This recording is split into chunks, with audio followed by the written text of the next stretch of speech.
Doctor, sí lo escucho. ¿Cómo está, doctorita? Muy buenas noches.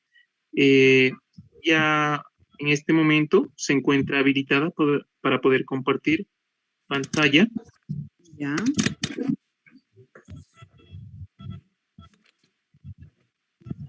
La doctora Sheila actualmente trabaja en nuestro hospital Cochabamba, tiene un amplio recorrido y conocimientos.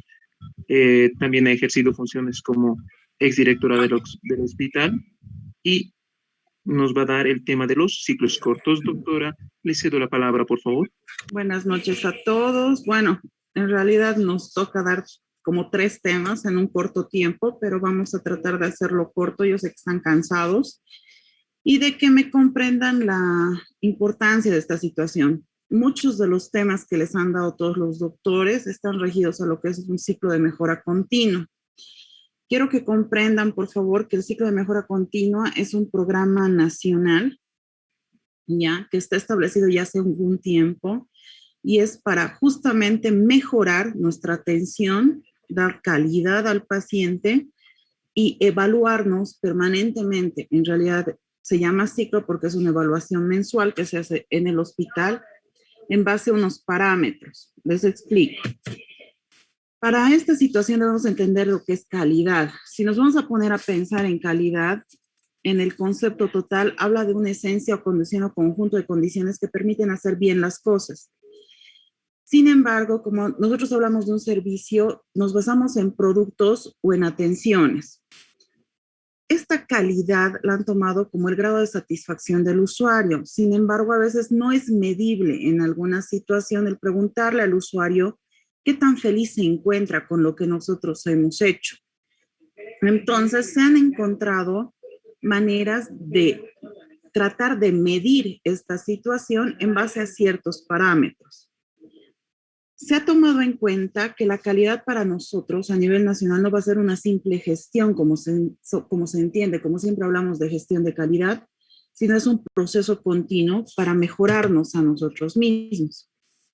La definición que el ministerio maneja, y es lo que quiero que entiendan, es la condición de la organización sanitaria de acuerdo a la caracterización, bueno, bastante complicado, pero ¿qué es lo que tenemos que ver? Hay que llenar tanto las expectativas, requerimientos y necesidad del usuario. Este usuario, ¿quién es para nosotros? Obviamente nuestro paciente. Y esto, en base a los proyectos nacionales, lo vamos a medir en marco al ciclo de mejora continua. Este método que se ha establecido es un método moderno que establece un trabajo en equipo, ya que nosotros, como han visto, estamos trabajando de manera multidisciplinaria. Nosotros no podemos atender un parto sin el neonatólogo. Y el neonatólogo, como les dijo la doctora Jata, también nos va a preguntar cosas para que atienda el recién nacido una vez que atendamos el parto. Si nosotros entramos en un código rojo, inclusive el médico del otro lado, el anestesiólogo, hasta el pediatra puede venir a ayudarnos, como explicaba el doctor William en algún momento. Este trabajo en equipo debe ser analizado y monitorizado. Para eso nosotros también les vamos a dar a ustedes una formación y capacitación. Eso es lo que yo quiero que entiendan.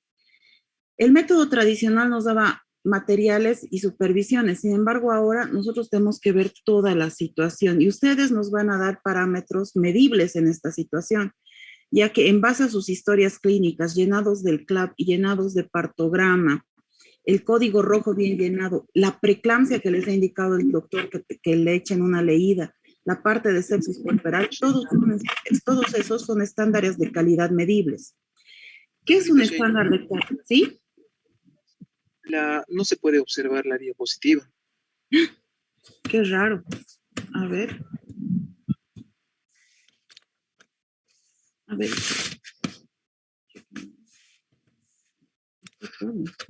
Desde la primera no se observó, doctor.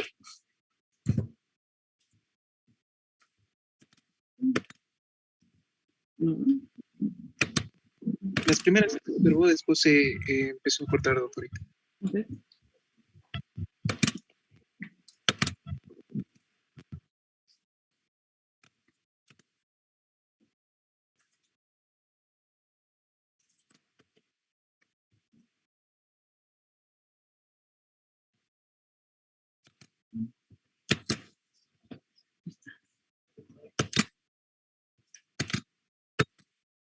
Ahora sí, Doc. Ahora sí, doctorita, estándares, definición de estándar y objetivos específicos. Ya, perfecto. Voy a ir uno atrás, por favor, para que me vean el anterior. Aunque no me está dando para ir atrás, Doc. Ahí está. Entonces, lo que quiero que me entiendan que es un estándar de calidad. Se considera el estándar de calidad a la medida de oro, el cual nos vamos de un estado actual que consideramos 0 y tenemos que llegar a un estado ideal del estándar que consideramos 100.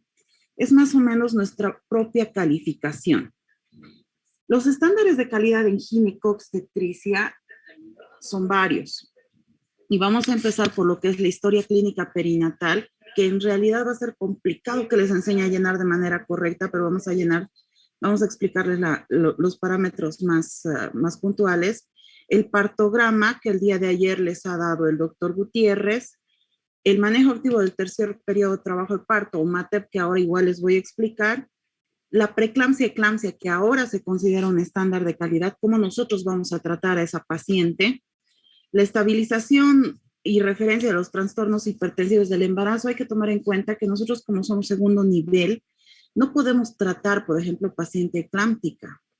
Esas pacientes deben de ser referidas y tiene una medición cómo hacemos esa referencia. Y esa forma en la que vamos a realizar la referencia es una medición que nos va a calificar como hospital y nos va a llevar a tener una nota mensual. Y ese es el ciclo corto de mejora continua. La estabilización y referencia de hemorragias, como el doctor les ha indicado, es otra manera de calificarnos a nosotros. ¿Cómo respondemos al código rojo? ¿Cómo vamos a actuar? Si tenemos ya el parámetro de actuar con todas las personas, el hecho de no poner una sonda Foley nos aplaza. Y todas esas cosas. La acción en hemorragia obstétrica, sepsis puerperal, y actualmente también se considera la anticoncepción posaborto un parámetro de calificación, en el cual no es que fallemos de manera real. Normalmente cuando hacemos atenciones de hemorragias, de abortos incompletos, a huevos retenidos, siempre estamos hablando con el paciente del método que va a utilizar. Sin embargo, no lo anotamos a los debidos cuadernos y estamos saliendo con notas bajas con algo tan simple como eso.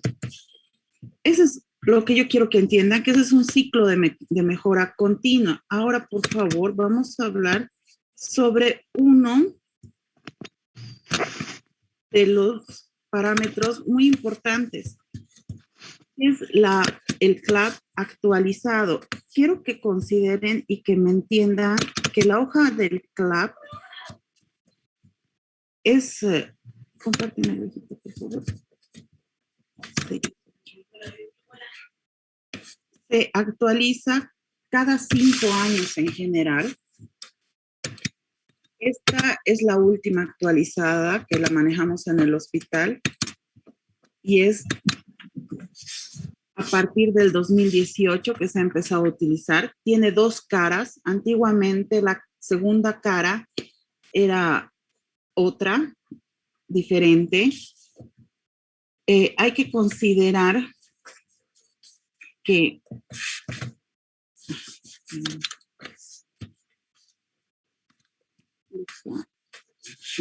ahí está. Hay que considerar que la hoja amarilla o CLAP, como quieran decirle, tiene 2 copias. Una que es el cartón prenatal que utiliza la paciente y otra es la hoja amarilla CLAP que nosotros tenemos en las historias.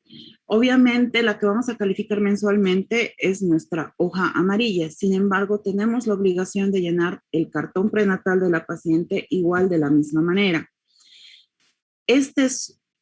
La doctora ha repetido varias veces, estos instrumentos son auditables y son parte de una historia clínica que es legalmente constituida. Si nosotros llenamos mal una hoja amarilla, una carnet prenatal, estamos infringiendo la ley.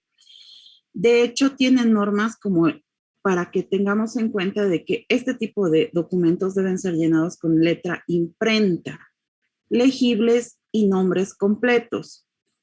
Lo que les decía la doctora Mónica de que si tiene dos nombres tienen que entrar los dos nombres, si tiene los dos apellidos, es verdad, no podemos poner abreviaciones, no podemos poner apodos, hay que tener en cuenta de que es un documento médico legal y hay que tomarlo como tal. Una de las cosas importantes es caracterizar el domicilio. Nosotros tenemos domicilios aquí ya más fáciles de ubicar.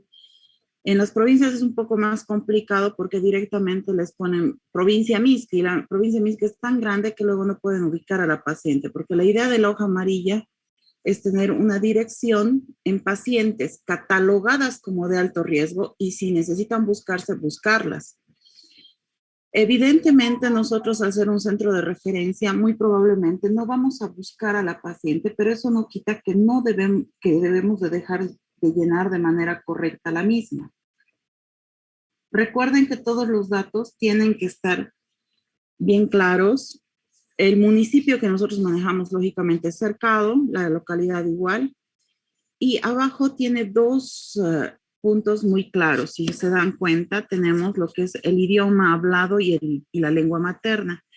Eso se manifestó a consecuencia de que en general muchos de nuestros pacientes han nacido hablando la lengua quechua. Sin embargo, ya manejan como idioma el castellano y ya podemos hacerlo. Pero hay otras personas que solo hablan tanto aymara como quechua o a veces guaraní.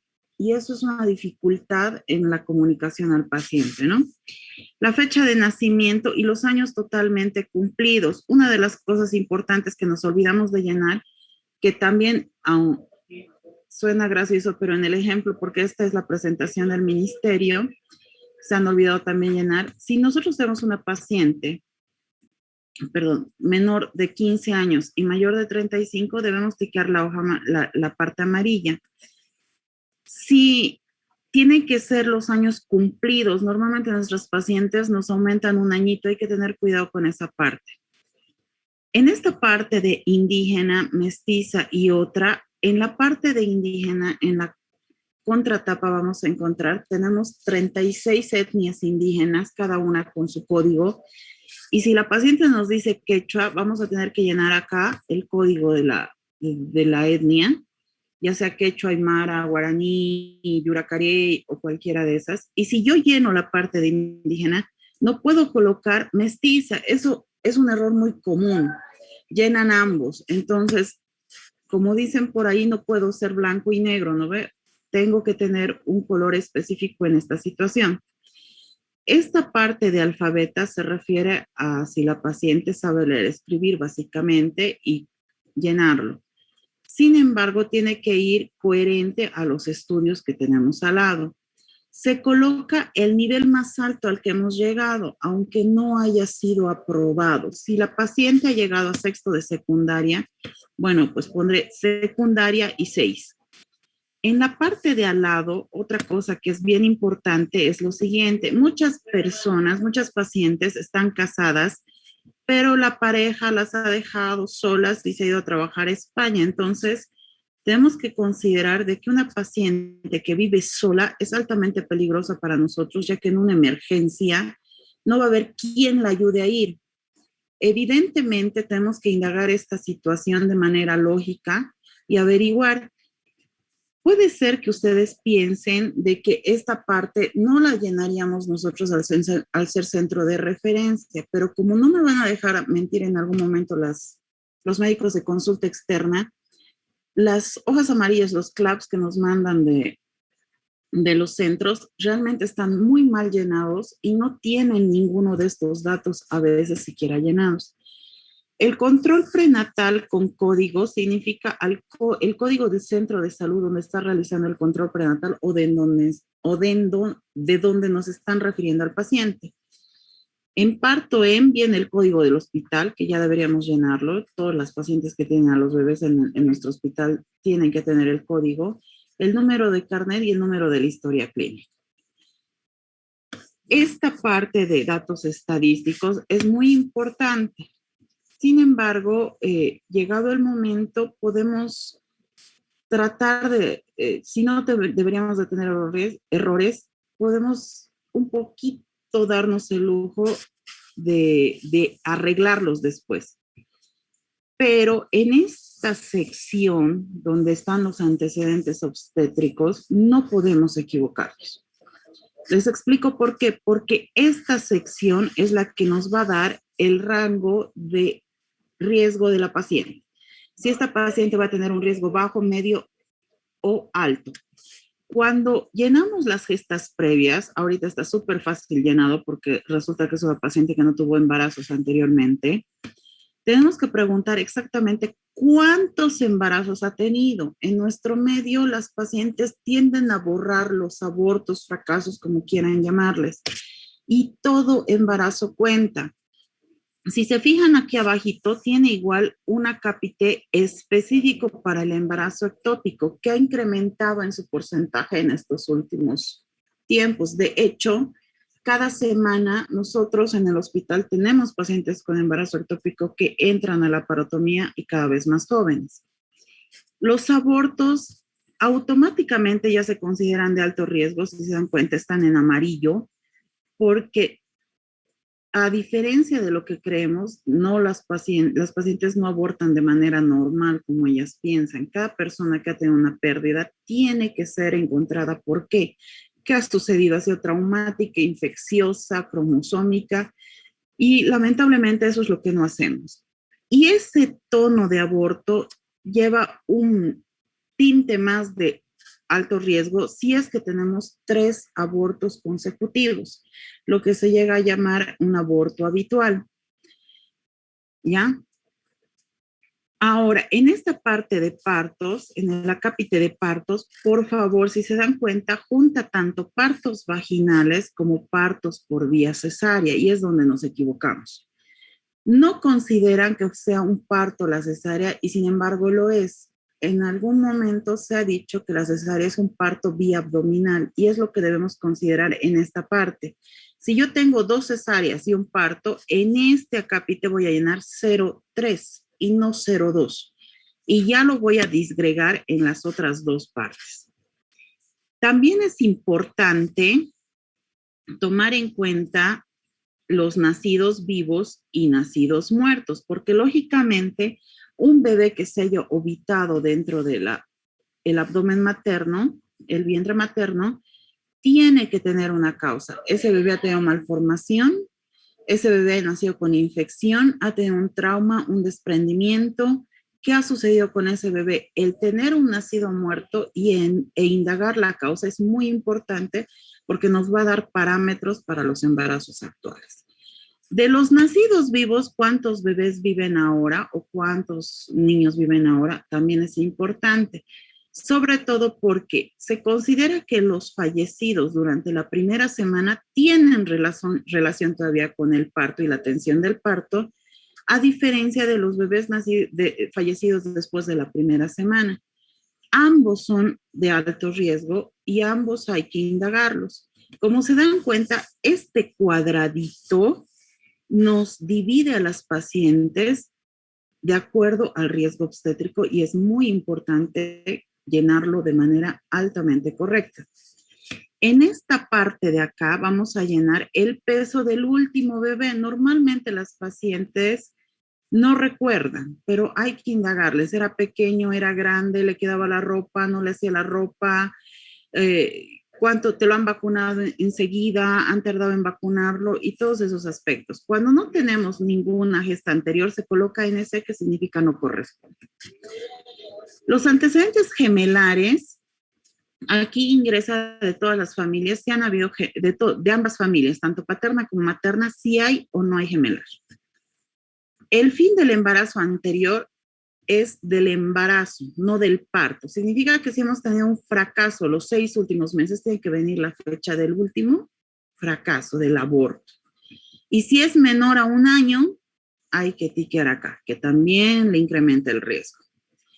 Se considera fracaso del método anticonceptivo aquella paciente que usando el método se embarazó. Hay que tener muy en cuenta porque las pacientes cuando les preguntamos, dicen, sí, me cuidaba con la inyección, pero la he dejado hace 2 años. Eso no es fracaso. Eso es, la paciente abandonó el método y lastimosamente se embarazó. Tradicional se considera el que ellos dicen como natural. Sin embargo, natural básicamente es el hecho que no usan método, ¿no? Y normalmente la mayoría de nuestros embarazos en nuestro centro de salud, en nuestro hospital, no son planeados, lastimosamente, pero es otra parte que tenemos que llenar. Una de las otras secciones que es importante son los antecedentes. Por favor, esto lo llenan con líneas rectas, así de frente sin preguntar, y es tan importante como que una cirugía del tracto reproductor se considera actualmente hasta un legrado, ya que voy a meter instrumental a la cavidad uterina. Si no lo hago de manera correcta, puede provocar complicaciones posteriores y debemos indagar de manera correcta. Hay pacientes que han ingresado, no se les ha preguntado bien en algunos servicios y resulta que habían tenido cirugías. Actualmente ya se hacen miomectomías para que se embaracen las pacientes, se les da opción a parto y esa paciente puede tener una ruptura uterina. Entonces hay que preguntarles de manera correcta. Actualmente los tratamientos de infertilidad ya son más comunes, hay que indagarlos y cualquier otro tipo. La parte de VIH, quiero que por favor le demos una importancia interesante, ya que el llenado de VIH positivo o reactivo solo lo tenemos en la hoja amarilla, no figura en el CLAP por la ley del VIH. Alguna otra patología importante, por ejemplo, en mi caso, si me preguntaran, yo tengo asma y el asma sí me complica un poco el embarazo, por ende, ahí anotaría. En los antecedentes familiares, si yo tengo diabetes familiar de mi madre, es importante aclarar al costado quién es mi antecedente, ya que como ustedes saben, tenemos familiares en primero, segundo y tercer grado y todo eso tiene importancia. La segunda parte se refiere a la gestación actual y debemos llenarlo tal como es. Lo único que tenemos que llenar anterior es el peso anterior. Por favor, este peso no es el del primer control, es el peso anterior a estar embarazada. La mayoría de las pacientes no tienen la menor idea cuánto pesaban o se inventan, pero bueno, es la idea. ¿Para qué? Para sacar un índice de masa corporal inicial y en base a eso ir todo lo que es el control del embarazo posterior. Se dice de que nosotros tenemos que tener un parámetro de subida de peso a la paciente, de la paciente de acuerdo a su índice de masa corporal inicial. Si nuestra paciente es normal, con un índice de masa corporal normal, nosotros debemos considerar que la paciente debe subir entre kilo y kilo y medio por mes para tener un promedio de 9 a 16 kilos de subida en el embarazo, que ya es bastante, 11 más o menos. Pero imagínense si la paciente obesa que estamos con un índice de masa corporal de 40, le planeo una subida igual y encima se está subiendo 5 kilos, entonces esto incrementa el riesgo y de acuerdo a eso nosotros tenemos que tener ese parámetro.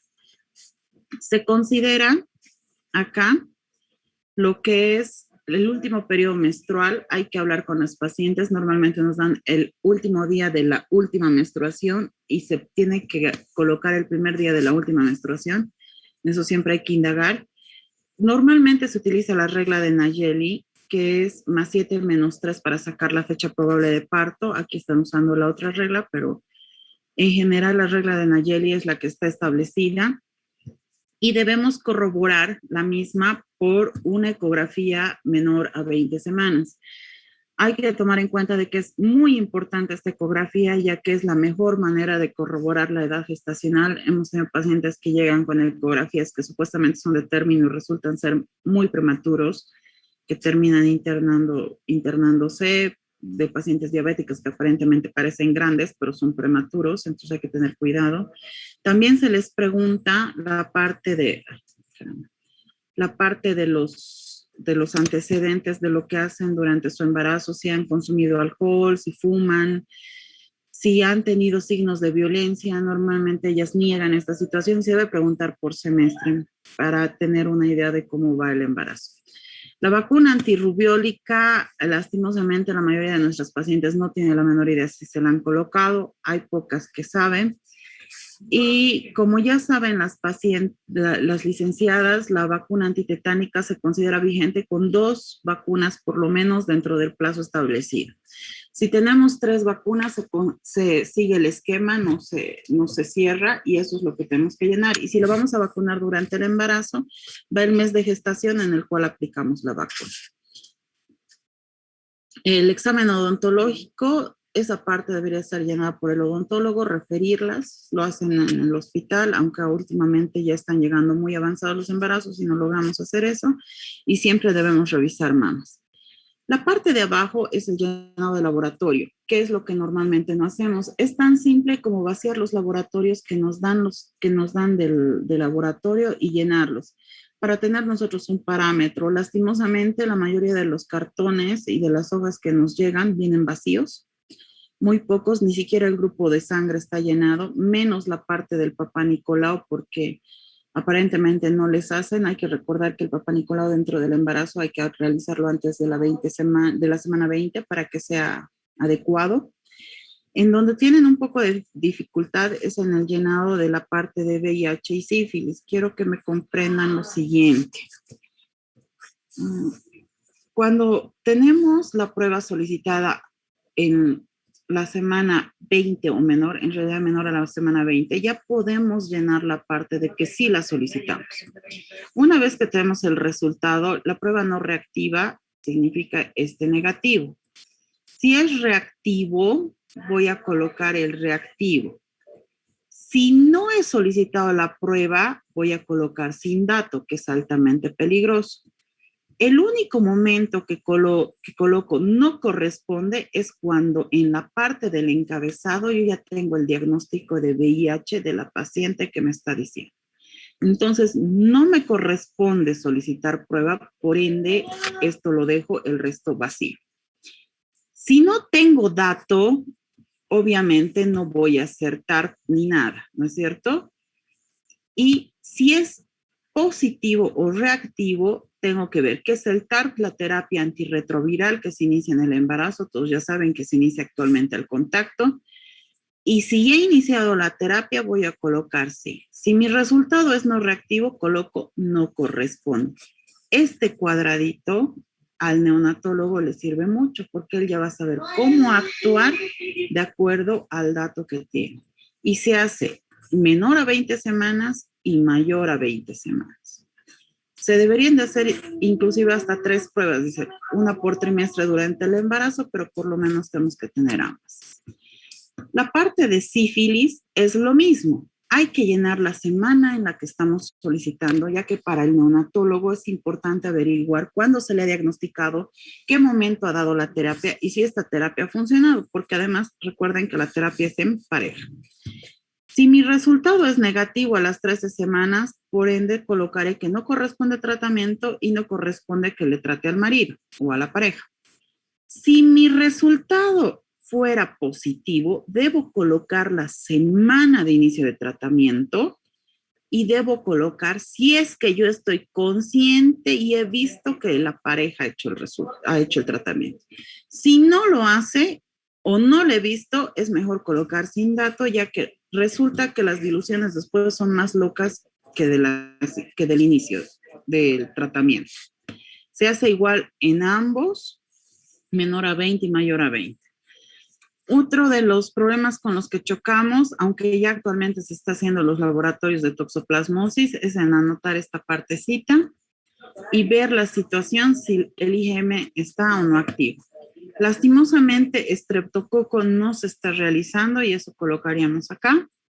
Paludismo, malaria no nos corresponde en nuestro medio, en los medios donde están sí, y el resto es solo llenar de acuerdo a lo que tenemos. Planeando mi parto y orientación en lactancia materna es durante la consulta externa planeando cómo será mi parto. Voy a tenerlo, dónde me van a referir, quién me va a llevar, todo. Y la orientación en lactancia materna que deberíamos de hacerla en cada consulta y eso debería estar bien. Una vez que la paciente ya está internada, esta es la parte que normalmente llenamos. Cabe recalcar de que, aunque esté vacía la parte de arriba, cuando nos llega la paciente debemos tratar de llenar todo lo que hemos visto anteriormente. Ya nos llega la paciente para la atención de parto o cesárea, automáticamente voy a poner parto. La fecha de ingreso del paciente y si porta o no su carnet de controles prenatales. ¿Cuántos controles en total tiene? Eso también vamos a llenar. Si ha sido hospitalizada en el embarazo, evidentemente nosotros tenemos que tener los datos y cuántos días, ya que entre más hospitalizaciones, más peligros. Si durante estas hospitalizaciones ha recibido el corticoide, si lo ha necesitado o no, o si no corresponde. Si el inicio del parto fue o no espontáneo, normalmente a nuestro servicio nos llegan de manera espontánea, pero también tenemos las pacientes programadas en piso. De la ruptura de membranas es importante, y también este dato le sirve mucho al neonatólogo, anotar si es que realmente la paciente ha perdido líquido, la fecha, hora aproximada de la pérdida, la temperatura, y de este modo averiguar. Aquí, si se dan cuenta, hay un pequeño error, ya que tendría que estar ruptura de membranas, llenar sí y llenar los datos. En el caso que no esté rota, se deja en blanco. Las semanas de gestación aproximadas por FUM y corroboradas por ecografía con la que estamos internando, si la paciente está entrando en qué situación, o sea, ya es el diagnóstico, si el tamaño está acorde o los macrosómicos, tendríamos que colocarle un tamaño fetal no acorde. Y por si acaso, acompañante en nuestro servicio no tienen. Tendríamos que anotar ninguno en ambos porque los internos, ni los residentes, ni nosotros somos acompañantes. Tendría que ser un familiar. La parte del nacimiento, ahí abajo, y la terminación se llena tal cual. Normalmente la hora del nacimiento y el día no es tan difícil llenar. Esta parte es importante de aquí abajo porque este es uno de los estándares que se miden y se califican y los van a revisar permanentemente. Empezamos por este acá que dice el alumbramiento activo, que ya nos da una pauta de lo que es el MATEP que vamos a ver a continuación. Si hemos usado la oxitocina, si hemos hecho la ligadura tarde del cordón, si hemos hecho la tracción contra tracción, y aquí donde entran ustedes con sus hermosas manos durante las 2 siguientes horas del parto, el masaje uterino. El masaje uterino no es agarrar, voy, le sobo la barriga a la paciente y luego me pierdo. Debemos hacer el masaje durante las 2 horas. Este masaje uterino está anotado en la historia clínica, está avalado por el residente, por el médico de turno. Debemos hacerlo porque esta es una medida de prevención para lo que es la hemorragia puerperal. Y vamos a verla a continuación. Si le hemos hecho la episiotomía o si ha existido desgarro de acuerdo al grado, esta parte de la placenta es coherente a esto. Si hago un buen alumbramiento activo, no tengo por qué tener placenta retenida, por ende saldría completa y retenida no. Y no debería de usar oxitóxicos. Si no hago un buen alumbramiento, tengo algún antecedente que pueda hacer que retenga, va a cambiar esta situación. Dentro de esta parte vamos a anotar todo medicamento que utilicemos en la atención del paciente. Esta es la parte de consulta externa donde se llena la actividad en consulta, lo que le vamos a realizar y revisar, ¿no?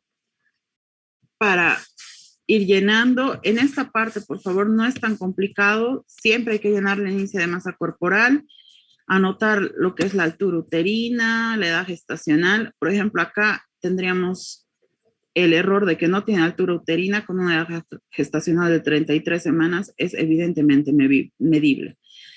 La frecuencia cardíaca fetal, actualmente la mayoría de nosotros ya contamos con el ECOSON, por ende a partir de la semana 12 supuestamente ya deberíamos encontrarla, pero se considera inclusive de la 16 debemos poner un número de frecuencia cardíaca fetal. No podemos poner ok, está bien, palomita, como se llena normalmente en algunos cartones. No puede ser de esa manera. ¿Ya? Y acá viene los laboratorios, los medicamentos, obviamente de manera resumida, que le vamos a dar en la consulta al paciente. El responsable, bien claro, o sea, doctora Magda Torrico, doctora Zapata, de acuerdo a lo que estén ahí. La fecha de la próxima cita, aquí tienen que especificarle a la paciente para que ella retorne. Eso está ya establecido, en consulta externa manejan los retornos de los pacientes. Estos son los datos del recién nacido, que normalmente son llenados por el pediatra y si no también hay que llenarlos totalmente. Esta parte de la reanimación, igual los pediatras le van a decir, aquí no se ha llenado otra parte medible. Lactancia materna y apego precoz es parte también de una medición. Hay que ponerle lactancia materna inmediata. Una vez que inició el COVID se ha un poquito dejado de lado, pero ya se está retomando la parte del apego precoz y la lactancia inmediata. Hay que especificar quién está teniendo el parto y quién está teniendo el neonato. Se llena absolutamente todo de acuerdo al tiempo. Si se fijan en este lugar, tenemos el tiempo de 30 minutos, 1 hora, 2 horas, 6 horas, 12 horas, 24 horas para controlar el puerperio del paciente y evitar cualquier problema. La parte de abajo ya es para el egreso. Y nos vamos a ir a la parte de atrás. La parte de atrás, como dice ahí, dice condiciones potencialmente peligrosas para la morbilidad obstétrica severa.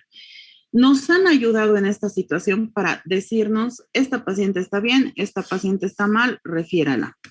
Entonces empezamos con la parte de hemorragia, nos indica, es una hemorragia de la primera mitad, es una hemorragia de la segunda mitad, en qué semana de gestación o si es una hemorragia postparto. Si le estoy poniendo oxitocina después del parto, pues ya tengo una hemorragia postparto y ya debería de estar llenando esta parte.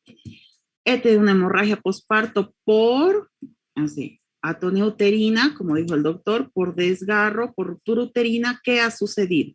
No es solo llenar esto, tengo que llenar esto y poner la causa aquí abajo. Esta historia clínica perinatal base tiene que tener un programa que, bueno, no ha sido instalado hasta ahorita, en el cual se va a subir a la nube y todos los pacientes van a poder acceder en próximos embarazos, los médicos, a este tipo de antecedentes y nos van a ayudar mucho. Otra de las cosas, como les ha explicado el doctor, tenemos 3 cosas muy fuertes, que sería la hemorragia, los trastornos hipertensivos y las infecciones. Las 3 primeras causas de mortalidad. Los trastornos hipertensivos, si es que ha tenido o no, y cuáles. Si la paciente ya ha tenido hipertensión crónica o es una hipertensión gestacional, esto ya debemos llenar. Cuando ponemos trastorno hipertensivo del embarazo, ya deberíamos de llenar esta situación como trastorno como hipertensión gestacional y ya la estamos internando. Cosa de que esta hoja, esta parte de la hoja normalmente la dejan en blanco, ¿no? En la parte de infecciones, si tenemos algún tipo de infección, va desde la corioamnionitis por la ruptura de membranas. Recuerden que a partir de las 6 horas ya es potencialmente infeccioso y se le da un antibiótico, hasta la infección de la herida de cesárea. Las personas que han hecho absceso ya deberían llenar esta partecita igual.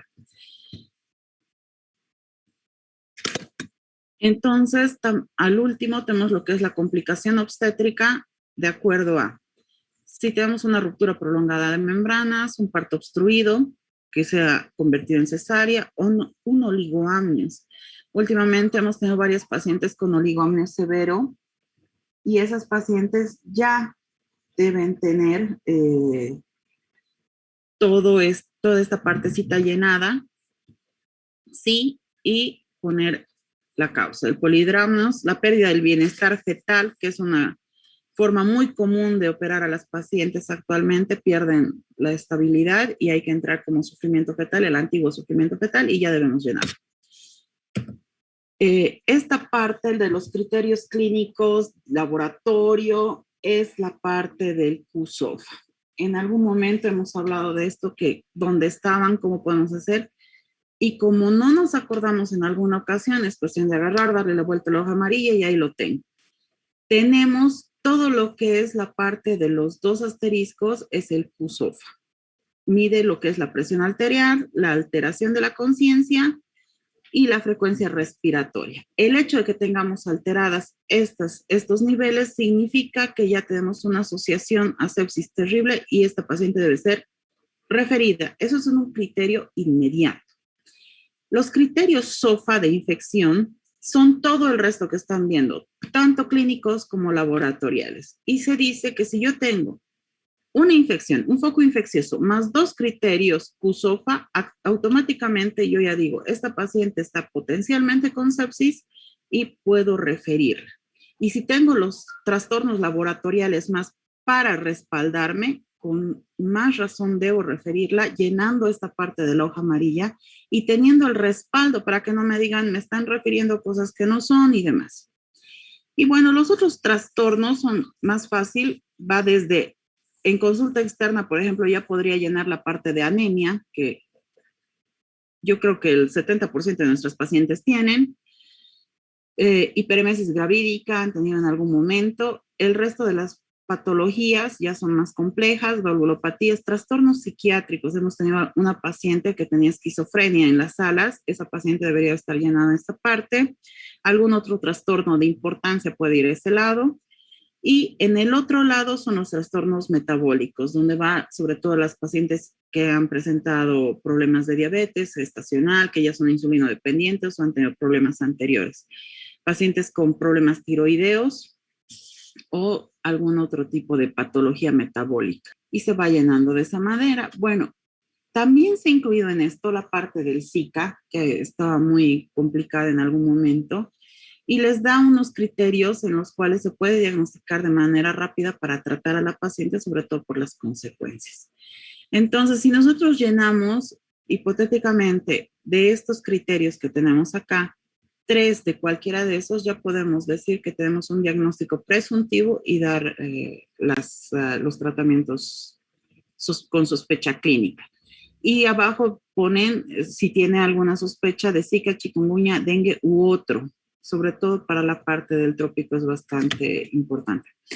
Las intervenciones se manejan en este nivel y están descritas hasta lo que tenemos que hacer. Todo lo que ha dicho el doctor Torrico se puede vaciar en este pequeño cuadro donde está desde el retiro de los restos ovularios, o sea, desde las revisiones manuales que están haciendo los residentes, extracción manual de placenta, uterotónicos, el hecho que yo ya le ponga oxitocina posparto tiene que estar aquí, especificado con los medicamentos. Si se dan cuenta, ahí están todo lo que el doctor nos dijo: oxitocina, ergometrina, misoprostol, carbetocina, ácido tranexámico, carboprost. Hay pacientes a las que se les ha solicitado la carbetocina y la han utilizado. Esas pacientes tienen que tener la justificación a este nivel porque con sus razones ahí arriba. Si hemos administrado hemoderivados, cuáles, en qué cantidad.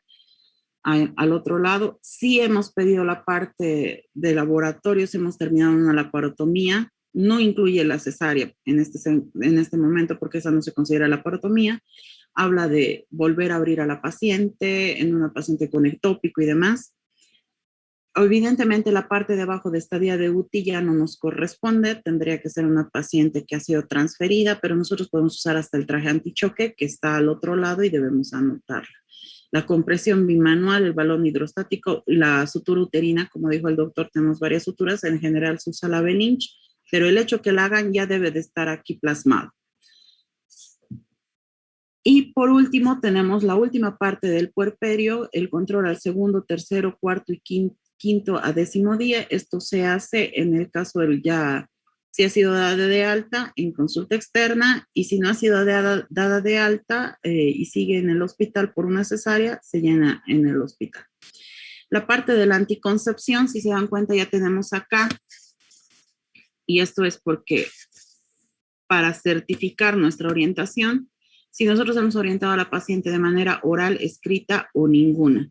Lo ideal es que hagamos un combinado de oral escrita, quién está orientando a la paciente y qué hemos hecho.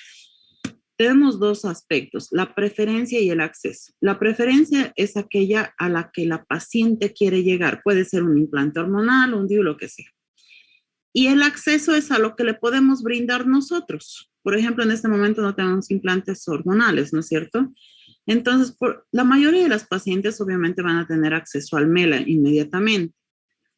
Esto está mal llenado. El DIU, bueno, a lo mejor le han puesto un DIU posparto, no sabemos, pero en general lo tendríamos que poner preferencia DIU, acceso MELA. Se está yendo con MELA, pero prefiere el DIU que será colocado en 45 días, más o menos es la idea.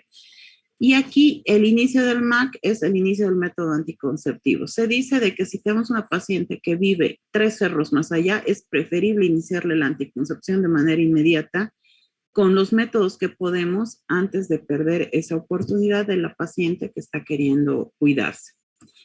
La parte de abstinencia, la verdad es que normalmente no se llena porque es difícil que ellas la cumplan, ¿no es cierto? Y la fecha del egreso materno con la hora, y si el alta hospitalaria solicitada ha fugado o ha fallecido. ¿Quién, en qué condiciones está yendo la paciente? ¿De dónde? El código nuevamente. ¿Quién es el responsable? Y si se está yendo de manera sana, se coloca, ¿no? Y esa sería la hoja amarilla en ambas partes. Doctor, si es que tienen alguna pregunta sobre la hoja, el CLAP de manera rápida. Perfecto. Gracias, doctorita. Vamos a dar a una pequeña ronda de preguntas o consultas por parte de los internos.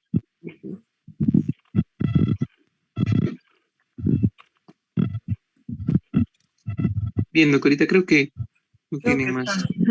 Bien, ¿no? Espero. No sé que lo tienen que llenar bien.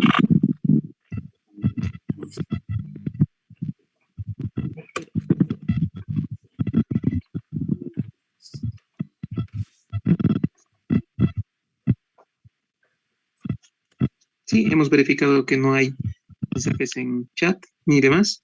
Agradecerle a mi estimada doctora Sheila Maida por el tema expuesto, por su excelente participación. Sí, doc. Y ahorita les explicaré nomás el MATEP rapidito, los pasos.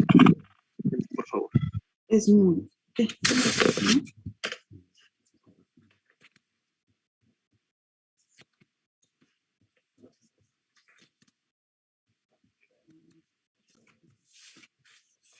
Ya. El MATEP es el manejo activo del trabajo de parto. Ya estamos cansados todos, pero necesito por favor que me entiendan qué pasos deben seguir ustedes para poder realizarlo. Recordemos que el tercer periodo de trabajo de parto se considera el alumbramiento de la placenta. Quiero que me comprendan lo que ha dicho el doctor. Lastimosamente, una mujer de cada 16 llega a morir por una hemorragia postparto y es lo que queremos evitar. Esa es la función del MATEP. Más del 90% de las mujeres que presentan hemorragia postparto no tienen ningún factor de riesgo y es lo que lo hace tan peligroso. El manejo activo es aquel en el cual vamos a administrar oxitocina, vamos a hacer la tracción controlada del cordón y vamos a utilizar el masaje uterino del fondo uterino como prevención. En el manejo expectante era lo que antes nos decían, siéntate y espera que salga solito. Lastimosamente eso ya no podemos hacerlo porque atentamos contra la paciente. Antes perdían un montón de sangre en esa espera que teníamos. Las ventajas de un manejo expectante o desventajas es que aumenta la duración del tercer periodo y aumenta el riesgo de la hemorragia. Lógicamente, la ventaja del manejo activo es que va a disminuir la duración del tercer periodo. Antes decíamos que tenemos que esperar el alumbramiento hasta 15 minutos en una multípara y hasta 30 en una primípara. Actualmente, con el manejo activo del tercer periodo, sabemos que una placenta puede estar retenida a los 5 minutos y eso nos da muchas ventajas. Esta es una comparación entre el manejo activo y el fisiológico que nos demuestra que es mucho más, es mejor, ¿no? El manejo activo. Entonces, ¿qué vamos a hacer? Primero, tenemos que tener 3 pasos bien establecidos. La administración del útero tónico actualmente establecido con 10 unidades de oxitocina intramuscular el momento del nacimiento del bebé. Vamos a aplicar una tracción contra tracción del cordón y luego, después del alumbramiento, vamos a hacer lo que es el masaje uterino. Se administrarán las 10 unidades de oxitocina intramuscular. Normalmente la enfermera o la licenciada que nos está atendiendo o algún ayudante tiene que hacer el momento. La tracción y contratracción del cordón. Se dice que ninguna mano puede ganarle a la otra. Por si acaso no es maniobra de Credé, quiero que me comprendan, no es traer el útero hacia mí. La tracción contra tracción significa la mano que está sosteniendo el cordón va a tener una fuerza equivalente a mi otra mano que está prolongando el segmento. Esa es la contratracción del cordón. Ambos van a lograr que el alumbramiento se vaya desprendiendo junto con la oxitocina durante los 5 minutos y van a ustedes sentir el desprendimiento. Una vez que hayamos tenido el desprendimiento, vamos a iniciar con el masaje. La ligadura del cordón debe ser tardía por los beneficios que le damos al bebé. Esa es una parte que se ha incluido en el MATEP. Debemos esperar a que deje de latir el cordón para cortarlo. Por eso en esa parte de la hoja amarilla les decía, aquí está lo que es el MATEP y nos está controlando. Y esta es una parte medible, es un estándar de calidad para lo que es el ciclo de mejora continua.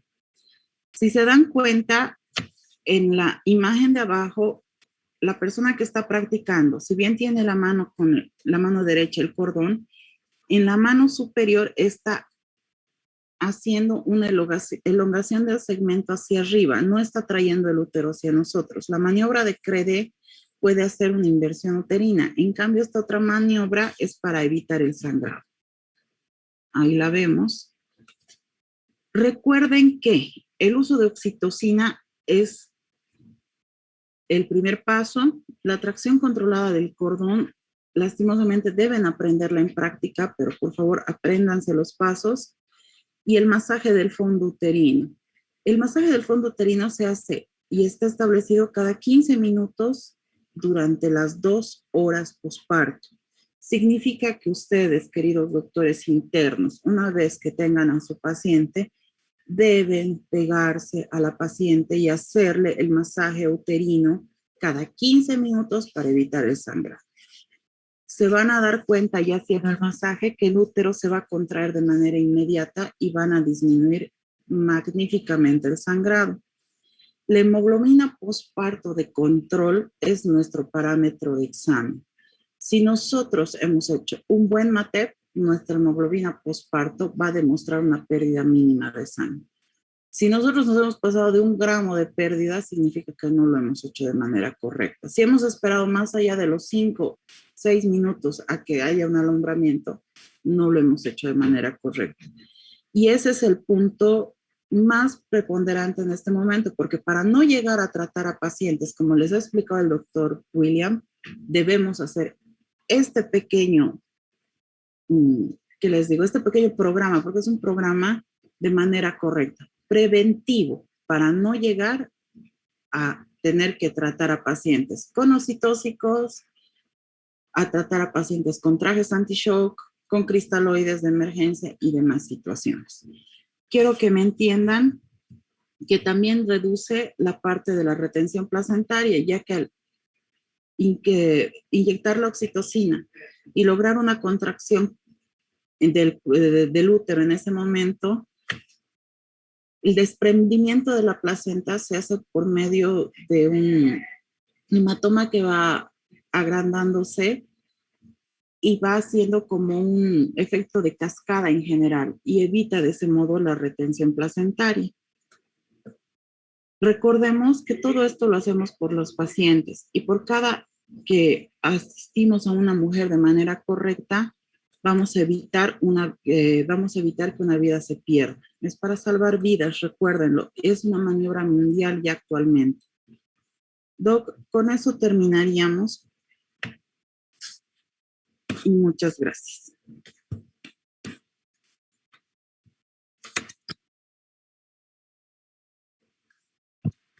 Muchísimas gracias, doctorita.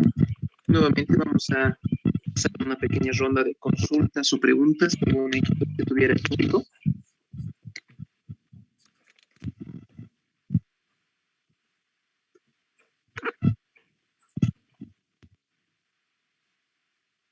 Bien, creo que están en una etapa que están bastante tímidos y algunas consultas, estimado doctor. Agradecerle nuevamente por todo lo impartido y por la paciencia que nos ha tenido durante el transcurso de su disertación. Muchísimas gracias, doctorita Sheila May. Buenas noches. Muy buenas noches. Bien, culminando ya el curso de inducción general de internos 2022, voy a ceder la palabra a nuestra estimada directora del Hospital Cochabamba, la doctora María Eleni García. Doctora, ¿logra escucharme?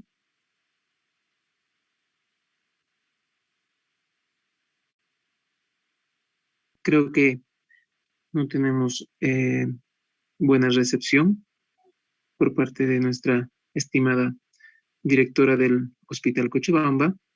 Vamos a culminar con el cierre de este curso de inducción con las siguientes palabras. Creo firmemente que casi todo es cuestión de actitud.